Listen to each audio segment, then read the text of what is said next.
Hello बच्चों।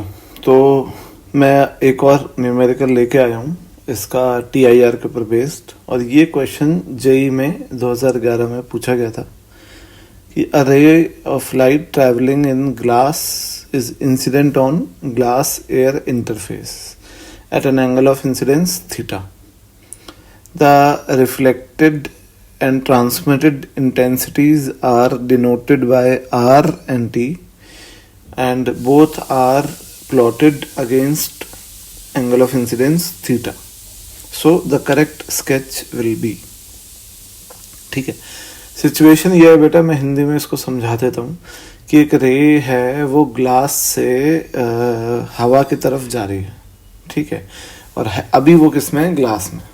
तो वो जब इंटरफेस पे गिरती है, इंटरफेस यानी अंतरापृष्ठ जो दोनों मीडियम को सेपरेट करता है, उस पे गिरती है, तो उसकी अगर रे की कुछ इंटेंसिटी है आई, तो जो रिफ्लेक्ट हो रही है वापस वो आर हो जाती है और इंटेंसिटी, और जो ट्रांसमिट हो रही है यानी जो बाहर जा रही है, रिफ्रैक्ट हो रही है, एयर में जा रही है, वो टी हो जाती है।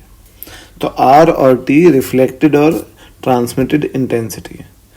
तो हमको ये दोनों एंगल ऑफ इंसिडेंस के साथ प्लॉट करनी है कि एंगल ऑफ इंसिडेंस जैसे जैसे हम बढ़ाते जाएंगे तो सही स्केच कौन सा बनेगा। तो आप सोचो, आप ये सोचो कि जब ये रे डेंसर टू रेयर मीडियम में जा रही है, कांच से जा रही है, उसमें किसमें, कांच से एयर में, ठीक है। तो कुछ इंटेंसिटी जो है वो रिफ्लेक्ट भी होगी वापस, है कि नहीं। मतलब अगर मैं एक डायग्राम बना दूं या साइड में, ये मैं बना रहा हूं, तो ये जो लाइट है ये ऐसे जा रही है, और जब ये angle of incidence I critical angle से कम होगा तो लाइट पार्शियली रिफ्लेक्ट भी होती है, पार्शियली, और लाइट पार्शियली ट्रांसमिट भी होती है। तो अगर अपन ने लाइट की इंटेंसिटी, टोटल इंटेंसिटी लाइट की जो है अपन ने आई मानी है, कितनी मानी है? आई, ठीक है। और जो रिफ्लेक्ट हो रही है पार्शियली वो कितनी मानी है? आर। और जो ट्रांसमिट हो रही है वो कितनी मानी है? टी, ठीक है। तो जब तक आई थीटा सी से कम होगा तो कुछ रिफ्लेक्ट भी होगी और कुछ ट्रांसमिट भी होगी, है कि नहीं? मानते बात। पर जैसे ही आई जो है वो थीटा सी से बड़ा हो जाएगा, आई ग्रेटर देन थीटा सी, तो TIR हो जाएगा, TIR अकर्स, TIR हो जाएगा। तो TIR हो जाएगा तो सारी की सारी लाइट, मतलब अगर आई इंटेंसिटी आ रही थी तो आई की आई वापस आ जाएगी, क्लियर है एकदम, मानते बात। और ट्रांसमिटेड कितनी हो जाएगी? 0।